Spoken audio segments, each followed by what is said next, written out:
Good morning dear students. आज हम 11th class में टॉपिक स्टार्ट कर रहे हैं सीक्वेंस एंड सीरीज, यानी अनुक्रम एवं श्रेणी। देखिए,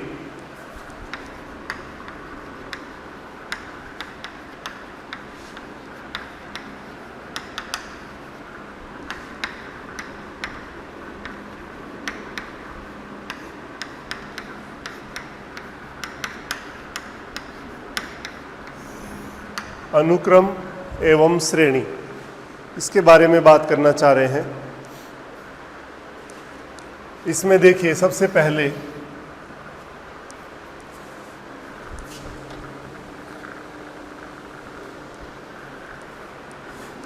पहले हम सीक्वेंस या अनुक्रम की डेफिनेशन की बात करेंगे कि क्या होता है सीक्वेंस या अनुक्रम। हम कहेंगे कि a relation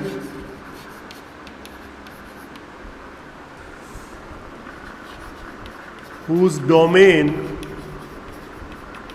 is set of natural number and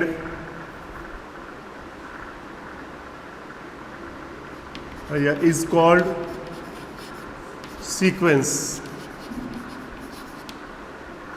आपने ये 1, 2, 3, 4 नेचुरल नंबर और इसको अपने रियल नंबर ले लिया। ये एक रिलेशन है A1, A2, A3, A4।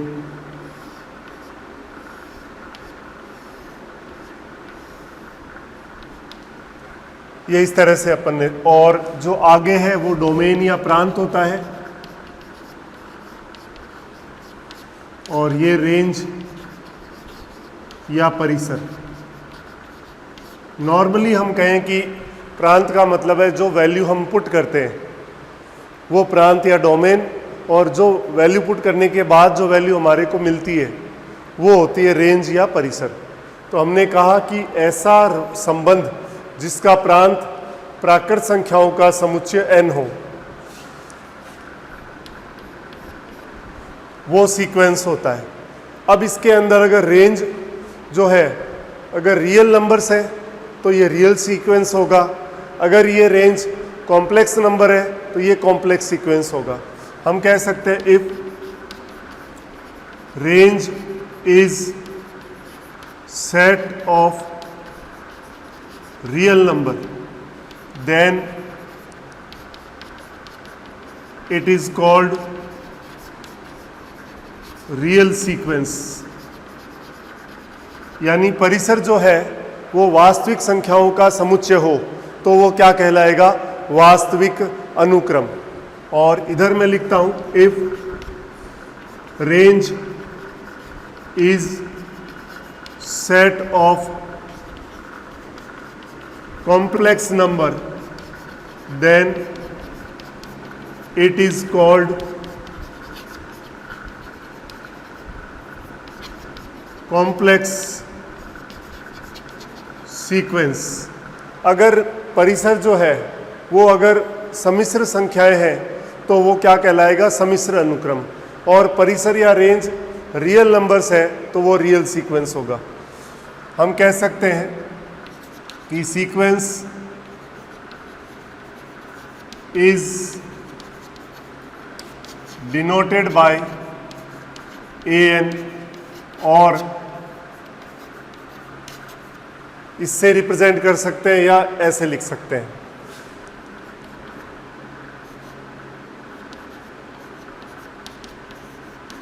A1, A2, A3, A4, An, इस तरह से।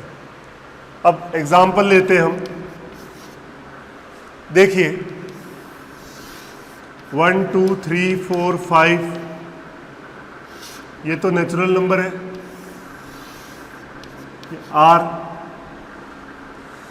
इसके अंदर हमने लिखा, जैसे मान लो 3, 6, 9, 12, 15।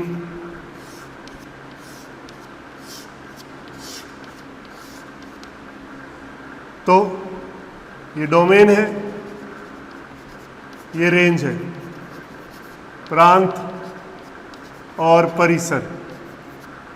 तो इसमें हम कह सकते हैं कि 3, 6, 9, 12 ये क्या है? रियल सीक्वेंस है। 1, 1/3, 5/7, 9, 3/11, 1005 ये भी रियल सीक्वेंस है। 1, 2, 3, 4, 5 ये भी रियल सीक्वेंस है। 1, 1/3, 1/5, 1/7, 1/9 ये सारे किसके? रियल सीक्वेंस या वास्तविक अनुक्रम के एग्जाम्पल्स हैं। और कॉम्प्लेक्स का एग्जाम्पल लेना चाहे 3, 1 + आयोटा, 2 - 4 आयोटा, 1/6 + आयोटा, 7 - 2 आयोटा। तो ये किसका एग्जाम्पल है? कॉम्प्लेक्स सीक्वेंस का। तो आपने सीक्वेंस की डेफिनेशन देखी। सीक्वेंस के अंदर जो ऐसा रिलेशन जिसमें डोमेन या प्रांत क्या है? नेचुरल नंबर, प्राकृत संख्याएं हो, और रेंज जो है अगर रियल नंबर है तो रियल सीक्वेंस, और कॉम्प्लेक्स नंबर है तो कॉम्प्लेक्स सीक्वेंस होगा। उसके बाद आपने कहा डिनोटेड किससे करते हैं, ये लिखा। और इसमें ये सारे एग्जाम्पल्स किसके हैं? रियल सीक्वेंस के, और ये एग्जाम्पल है कॉम्प्लेक्स सीक्वेंस का। अब इससे आगे देखें। अब इसके बाद अपन बात करना चाह रहे हैं, इसके अंदर आप देखिए, इसमें रियल सीक्वेंस में कुछ नंबर्स ऐसे हैं जिसके अंदर एक पर्टिकुलर रूल फॉलो हो रहा है, और कई सीक्वेंस ऐसे हैं जिसमें पर्टिकुलर रूल फॉलो नहीं हो रहा। तो इसको अपन देखना चाहेंगे। और अपन देखिए क्वेश्चन लेते हैं। अब आपने कहा कि to find first 5 terms of sequence if first an आपको दे दिया 3n - 1/n+1, सेकेंड आपको दे दिया an -1n sin n π/4 plus 2n/n+1। देखिए फर्स्ट के अंदर हमें n की वैल्यू 1, 2, 3, 4, 5 ये पुटअप करना है, क्योंकि फर्स्ट 5 टर्म्स चाहिए। जब n की वैल्यू 1 रखोगे तो a1 आएगा आपके पास। 1 रखा तो 3 × 1 - 1/1+1, 2/2 = 1। a2 3 × 2 - 1/2+1, 5/3। a3 3 × 3 - 1/3+1, 8/4, 2। a4 3 × 4 - 1/4+1, 11/5। and a5 3 × 5 - 1/5+1, 14/6 that is 7/3। तो आपने जो पांचों सीक्वेंस फर्स्ट 5 टर्म्स हैं वो आपके पास थी। एक तो 1 आया, फिर आया 5/3, फिर है 2, फिर 11/5 और 7/3। तो ये आपने फर्स्ट 5 टर्म्स उसकी कैलकुलेट कर दी। इसी तरह जो सेकंड क्वेश्चन है कि an आपके पास है -1n sin nπ/4 plus 2n/n+1। तो a1 आएगा -1 sin π/4 प्लस 2n/1+1। तो 2 sin π/4 1/√2/2। अगर हम एलसीएम ले लें तो 2√2 -1/2√2। A2 कैलकुलेट करना है अपने को, n की जगह 2 रखोगे, -1 की power 2 sine 2 pi by 4 plus 2 की power 2 upon 2 plus 1, 4 plus sine pi by 2 1/3, तो ये आ गया 5/3। A3 चाहिए अपने को, -1 की power 3 sine 3 pi by 4 plus 2 की पावर 3 अपॉन 3 प्लस 1, तो ये 8 माइनस साइन 3 पाई बाई 4 होता है 1/√2 अपॉन 4, एलसीएम लूंगा तो 8√2 माइनस 1 अपॉन 4√2 आ जाएगा। फिर आपने A4 कैलकुलेट किया, तो A4 में -1 की power 4 sine 4 pi by 4 plus 2 की पावर 4 अपॉन n+1 का मतलब 4 + 1, तो ये आया 2 की पावर 4 16, और साइन पाई हो गया 0/5, तो ये आया 16/5। और A5 चाहिए आपको, -1 की power 5 sine 5 pi by 4 plus 2 की power 5 upon 5 + 1, 32 minus sine pi plus pi by 4 minus sine pi by 4 होता है, तो प्लस 1/√2 अपॉन 6, तो 30√2 प्लस 1 अपॉन 6√2, ये आ गया A5। तो इस तरह से हम जो फर्स्ट 5 टर्म्स ये कह रहा है वो हम कैलकुलेट कर सकते हैं। यानी सीक्वेंस के अंदर आपको an दे दे और कोई भी टर्म चाहिए 6th 10th 4th 5th, तो हम n की वैल्यू डायरेक्ट रख सकते हैं। फर्स्ट 5 टर्म्स चाहिए, चूँकि डोमेन हमारा नेचुरल नंबर है, तो n की वैल्यू 1 2 3 4 और 5 हमने पुट करके इसमें कैलकुलेट कर दिया। अब इसके बाद देखिए आप, हम बात करते हैं इसमें, अब देखिए हम बात करते हैं रिकरेंस फॉर्मूला, यानी कि पुनरावृत्ति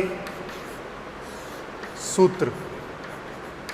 क्या होता है ये रिकरेंस फॉर्मूला सीक्वेंस के अंदर, अनुक्रम के अंदर? देखिए अभी जो क्वेश्चंस हमने किए इसके अंदर अगर हमें कोई भी टर्म चाहिए, मान लो n 8th टर्म चाहिए, तो डायरेक्ट हम n बराबर 8 पुट करके और वैल्यू कैलकुलेट कर सकते हैं।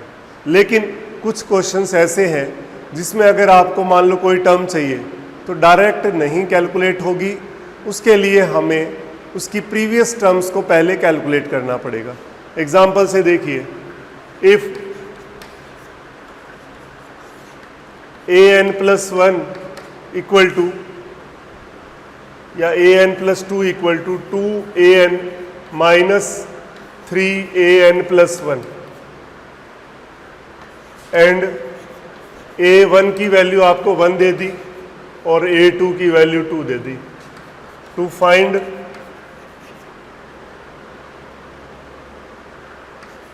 सेवंथ टर्म हमें चाहिए n7, तो डायरेक्ट नहीं निकलेगी। अगर आपने सीधा यहाँ रखा 5, तो यहाँ जो टर्म्स है वो हमें पता नहीं है, तो कैसे करेंगे? देखिए n बराबर पहले 1 पुट किया तो a3 2a1 - 3a2, तो 2a1 कितना है 1 - 3a2 कितना है 2, तो 2 - 6 कितना हो गया -4। n की वैल्यू आपने 2 पुट करी तो कितना होगा a4 equal to 2a2 - 3a3, तो 2a2 की वैल्यू आपके पास 2 है -3, a3 की वैल्यू -4 है, तो 4 + 12 ये 16 आ गया। n की वैल्यू 3 पुट करी, a5 आएगा, n की वैल्यू 3 रखी तो 2a3 - 3a4, तो 2a3 की वैल्यू -4 है, -3 A4 आपके पास है 16, तो -8 और -48, तो माइनस का हो गया 56। n की वैल्यू आपने 4 पुट करी उसके बाद में, तो देखिए n की वैल्यू रखी A6 आ जाएगा, यहाँ n की जगह 4 पुट किया तो 2 A4 -3 A5, तो 2 A4 आपके पास है 16 -3 A5 कितना है -56, तो 32 प्लस 168 200 आ गया। और इसके बाद आपने जैसे ही n बराबर 5 रखेंगे तब आपके पास 7th टर्म जो हमें चाहिए वो आएगी। तो आपने इसमें 5 रखा तो 2A5 -3 A6, तो 2 इंटू A5 है -56 -3 इंटू A6 है 200, तो कितना हो गया -112 और -600 इक्वल टू -712, ये आया। तो इस तरह से हम क्या कर सकते हैं, इसके अंदर रेकरेंस फॉर्मूले के अकॉर्डिंग, रेकरेंस फॉर्मूले में करना क्या है कि हमें कोई भी टर्म चाहिए तो उसमें हमें पहले उसकी प्रीवियस टर्म्स, उसके पहले वाले पद ज्ञात करने पड़ेंगे, देन हम वो पर्टिकुलर टर्म निकाल सकते हैं। और ये नॉर्मल सीक्वेंस के क्वेश्चंस थे जिसके अंदर हमें कोई भी टर्म चाहिए तो n की वैल्यू डायरेक्ट रख के कैलकुलेट कर सकते हैं। तो ये नॉर्मल में और रेकरेंस फॉर्मूले में जो है इस तरह का डिफरेंस है। अब देखिए आगे बढ़ते हैं अपने नेक्स्ट के अंदर हम बात करना चाहते हैं। और अभी आपने सीक्वेंस के एग्जाम्पल लिखे थे 1 3 5 7 9, एक लिखा आपने 2 4 8 16, एक लिखा 1 1/2 1/3 1/4, और एक लिखा 2 -7 8 1/101 207। तो इन तीनों में देखिए आप एक पर्टिकुलर रूल फॉलो हो रहा है और इसमें रैंडम नंबर्स है, कोई रूल फॉलो नहीं हो रहा। तो हम कहेंगे कि जो प्रोग्रेस अपने बात कर रहे थे सीक्वेंस, अगर किसी सीक्वेंस के अंदर कोई पर्टिकुलर रूल फॉलो होता हो, मतलब उसकी जनरल टर्म हम एक्सप्रेस कर सकें, तो उसे हम प्रोग्रेशन कहते हैं। और अगर पर्टिकुलर रूल फॉलो नहीं होगा, उसकी जनरल टर्म हम रिप्रेजेंट नहीं कर सकते, तो वो प्रोग्रेशन नहीं होगा, वो केवल सीक्वेंस ही होगा। तो ये अपन बात करना चाह रहे हैं, ये लिखना चाह रहा हूँ कि any sequence may be followed a particular rule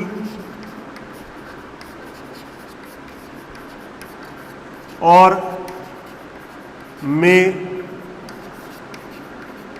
not be followed a particular rule।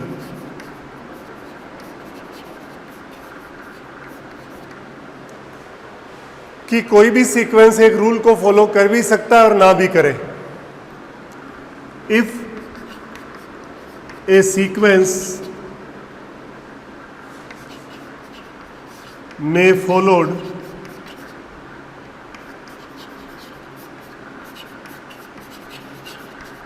a particular rule that is its general term can be expressed, then it is called progression. हमने कहा कि कोई भी सीक्वेंस एक particular rule को follow कर भी सकता है और ना भी करे। अगर वो पर्टिकुलर रूल को फॉलो करता है तो यानी उसकी जनरल टर्म हम एक्सप्रेस कर सकते हैं, तो वो क्या कहलाता है, श्रेणी या प्रोग्रेशन। तो ये क्या है, ये प्रोग्रेशन या श्रेणी है, और ये ओनली आपके पास ये केवल सीक्वेंस है।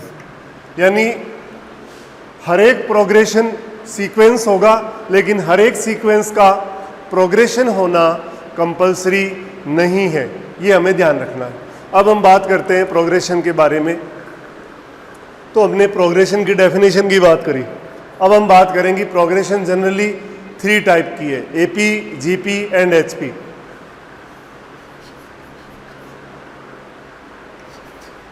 जनरली ए प्रोग्रेशन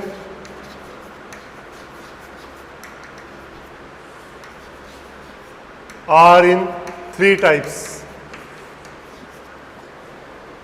कि श्रेणी जो है नॉर्मली 3 प्रकार की होती है। फर्स्ट है अर्थमेटिक प्रोग्रेशन, यानी कि एपी यानी समांतर श्रेणी।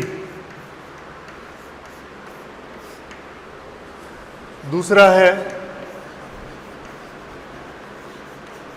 ज्योमेट्रिक प्रोग्रेशन, यानी जीपी।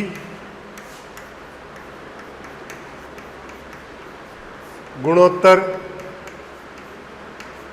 श्रेणी। और तीसरी है हार्मोनिक प्रोग्रेशन, यानी एचपी, हरात्मक श्रेणी। और ऐसे चौथी तो अर्थमेटिक ज्योमेट्रिक प्रोग्रेशन एजीपी भी है, उसको हम जनरली कंसीडर कर लेंगे। मेनली जो है प्रोग्रेशन 3 टाइप की है, एपी, जीपी और एचपी। अब हम बात करें सबसे पहले एपी यानी समांतर श्रेणी की।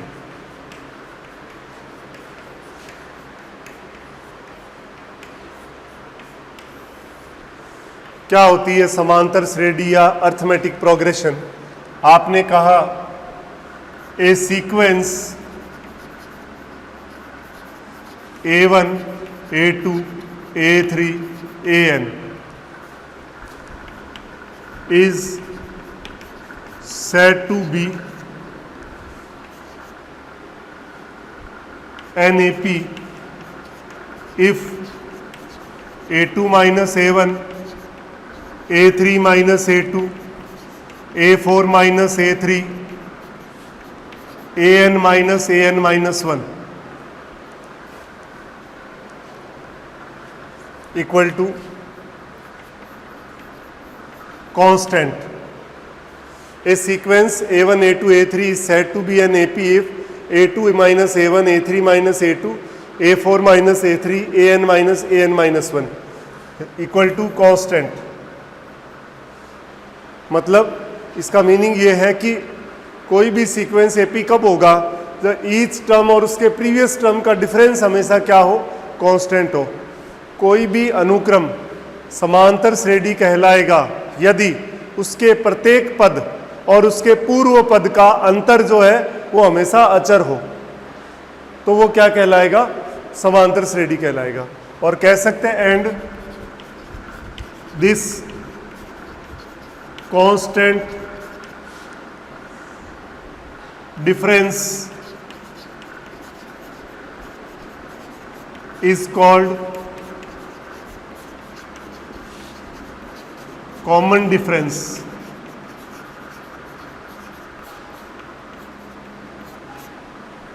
ये कांस्टेंट डिफरेंस क्या कहलाएगा, कॉमन डिफरेंस।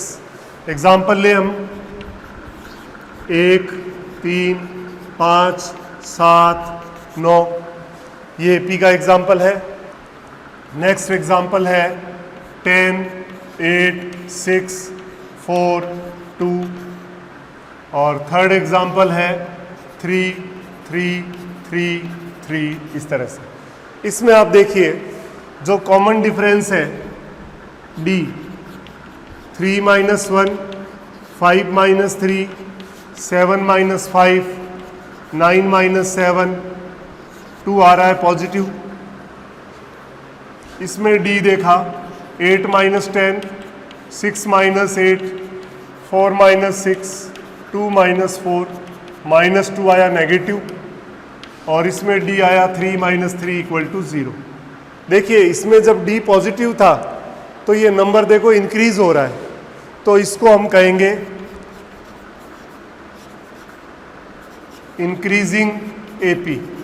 तो कोई भी एपी इंक्रीजिंग कब होगी, यानी वर्धमान समांतर श्रेणी जब सार्वंतर डी पॉजिटिव हो, कि कोई भी एपी इंक्रीजिंग एपी कब होगी, जब डी क्या होगा, पॉजिटिव होगा। इसके बाद आपने देखा इसमें डी नेगेटिव है, तो ये क्या होगी, डिक्रीजिंग एपी, ह्रासमान समांतर श्रेणी, और ये है कांस्टेंट एपी, यानी अचर समांतर श्रेणी। तो जब डी पॉजिटिव है तो इंक्रीजिंग एपी, डी नेगेटिव है तो डिक्रीजिंग एपी, और डी जीरो है तो कांस्टेंट एपी। जो अचर समांतर श्रेणी या कांस्टेंट एपी है वो कांस्टेंट जीपी और कांस्टेंट एचपी भी होगी, वो हम आगे बता देंगे आपको। तो ये आपने देखा। अब देखिए एक चीज और लिखते हैं, हमने अनुक्रम या सीक्वेंस क्या होता है उसकी डेफिनेशन देख ली, हमने श्रेणी या प्रोग्रेशन क्या होता है उसकी डेफिनेशन देख ली। अब लिखा है सीरीज। तो श्रेणी और श्रेणी में भी बच्चों को डिफरेंस का पता नहीं रहता कि क्या मतलब होता है, जब चाहे तब श्रेणी लिख देते हैं, जब चाहे जब श्रेणी लिख देते हैं। प्रोग्रेशन और सीक्वेंस में क्या फर्क है, बहुत ईजी है। देखिए तो प्रोग्रेशन और सीरीज में डिफरेंस की बात कर रहे हैं। आपने कहा ए sequence A1, A2, A3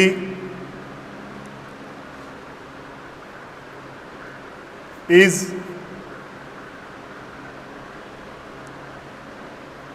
a sequence AN, then A1 plus minus A2 plus minus A3 plus minus A4 plus minus AN is called series. बहुत इजी है कि सीक्वेंस के या अनुक्रम के पदों को जोड़ या घटाव के रूप में, एडिशन या सब्ट्रैक्शन की फॉर्म में हम रिप्रेजेंट कर दें तो वो क्या कहलाएगी, सीरीज या श्रेणी कहलाएगी। तो सीक्वेंस के टर्म्स का हम कहें कि एल्जेब्रिक सम, बीजीय योग जो है वो श्रेणी या सीरीज कहलाती है। जैसे आपने लिख दिया 1 + 3 + 5 + 7 + 101, ये क्या है, ये सीरीज है यानी कि श्रेणी। और 1 3 5 7 101 ये क्या है, ये है प्रोग्रेशन यानी कि श्रेणी। जब कॉमा से सेपरेट कर दिया तब तो है वो प्रोग्रेशन या श्रेणी, और उन्हीं को अगर जोड़ या घटाव, एडिशन या सब्ट्रैक्शन की फॉर्म में लिख दिया तो वो क्या हो जाएगी, श्रेणी या सीरीज हो जाएगी। इस बात का हमें ध्यान रखना है। अब आगे देखिए। अब देखिए हम बात कर रहे थे अर्थमेटिक प्रोग्रेशन में इंक्रीजिंग एपी, डिक्रीजिंग एपी और कांस्टेंट एपी। अब हम बात करें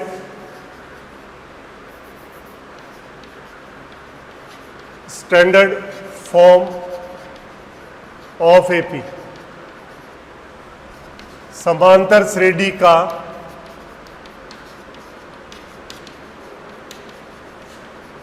मानक रूप।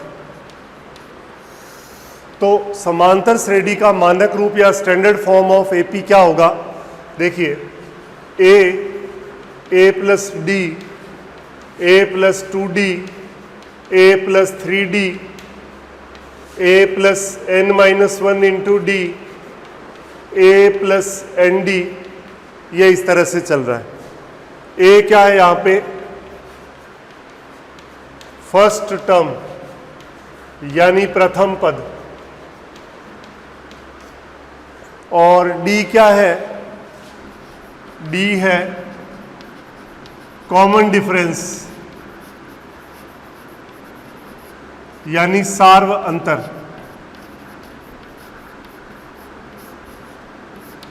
ए फर्स्ट टर्म या प्रथम पद है और डी कॉमन डिफरेंस या सार्वंतर है। अब जरा देखिए, A1 या T1 को हम फर्स्ट टर्म A कहते हैं, फिर दूसरा टर्म A2 या T2 जो है वो क्या है, A प्लस D है, फिर A3 या T3 क्या है, A प्लस 2D है, फिर A4 या T4 क्या है, A प्लस 3D है। तो गौर करने वाली बात है, देखिए सेकंड टर्म में D का कोफिशिएंट 1 आया है, थर्ड टर्म में D का कोफिशिएंट 2 आया है, मतलब A कम आ रहा है, फोर्थ टर्म में A कम आ रहा है।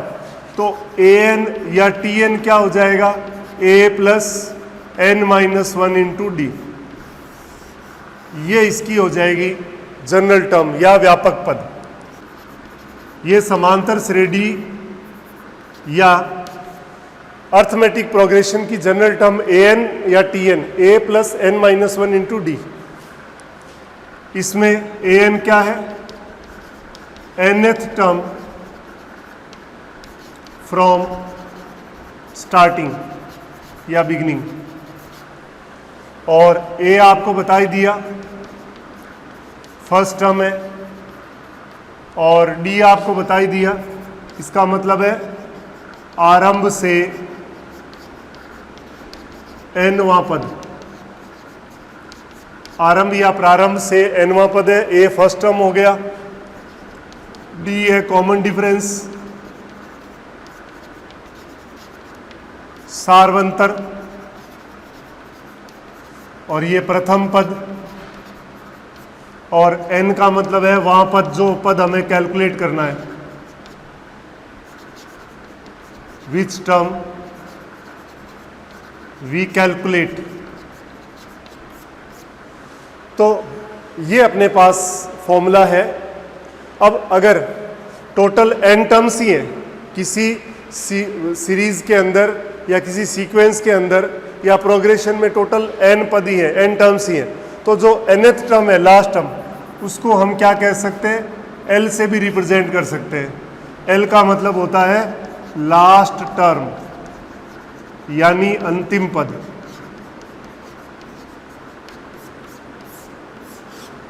तो ये आप देख सकते हैं, ये सबसे पहला फॉर्मूला आपके पास आया है एपी का जनरल टर्म या व्यापक पद के रूप में, TN या AN या last term L, A plus N minus 1 into D। अब हम बात कर सकते हैं इसके अंदर कि sum of first n terms, AP में फर्स्ट n टर्म्स का सम कैसे कैलकुलेट करेंगे। अब देखिए, sum of first n terms in AP, समांतर श्रेणी में प्रथम n पदों का योग, ये हमें चाहिए। तो देखिए किस तरह से कैलकुलेट कर सकते हैं। Sn होता क्या है, A1 plus A2 plus A3 plus AN, या इसको मैं T1 plus T2 plus T3 plus TN या सिग्मा AN या समेशन TN भी कह सकते हैं, फर्स्ट n टर्म्स का सम। अब Sn आपने लिखा A, A2 है A प्लस D, A3 है A प्लस 2D, चलता गया, लास्ट में आपके पास आ गया AN, और इससे पहले वाली टर्म में क्या आएगा, AN माइनस D। अब इसी को वापस उल्टा करके लिख दो, Sn वापस लिख रहा हूं, AN plus AN minus D, AN minus 2D, last में A है, यहाँ A प्लस D है, ये नंबर 2, दोनों को ऐड करें तो 2Sn बराबर A plus AN, D cut गया, A प्लस AN और a प्लस ए एन, और ये टोटल कितनी टर्म्स है? n टर्म्स, यानी कि n पद है। तो एस एन क्या आ गया? n/2 a plus A N, या n/2 t1 plus T N.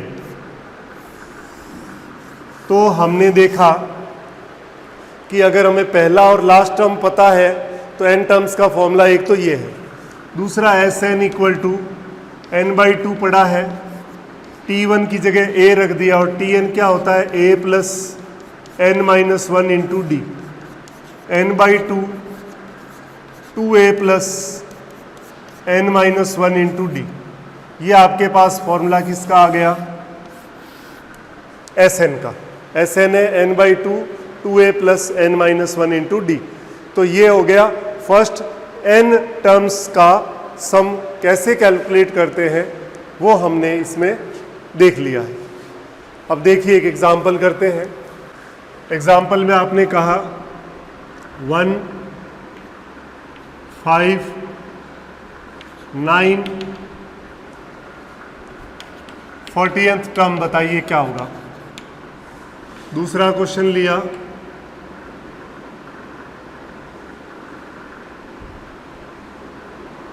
1 3 6 9,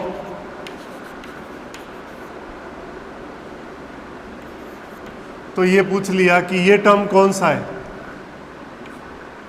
then which term is 2 3 5 2, कि ये पद कौन सा होगा। तीसरा क्वेश्चन लिया 2010 2005 2000, इसमें कह दिया to find which term is first negative term, और सेकंड इसमें कह दिया इज लीस्ट पॉजिटिव टर्म। ये आपको 2-3 क्वेश्चन दिए। फर्स्ट करें इसमें नंबर 1, नंबर 2, नंबर 3। पहले क्वेश्चन में आपको a दे रखा है 1, b दे रखा है 5 - 1 4, और n की वैल्यू 40 है। तो t n का फॉर्मूला हम जानते ही हैं, a plus n-1 into D. तो t 40 क्या हो जाएगा? 1 प्लस n की जगह 40 -1 इंटू डी हो गया 4, 1 प्लस 39 इंटू 4, तो 1 प्लस 156, ये हो गया 157। इसके बाद में सेकंड क्वेश्चन में देखिए आपने कहा लेट Tn जो है वो है 2 3 5 2, और A आपके पास है 3 और D आपके पास 6 - 3 3 आ गया, और n हमें कैलकुलेट करना पड़ेगा। तो रखें फॉर्मूले में Tn हो गया 2 3 5 2 इक्वल टू n हमें कैलकुलेट करना है a plus n-1 into D. तो क्या हो जाएगा? 2 3 5 2 -3 इक्वल टू 3 इंटू n-1। तो n-1 इक्वल टू 2 3 4 9 बाई 3, 3 7 जा 21, 3 8 जा और 3 3 जा, n हो गया 784।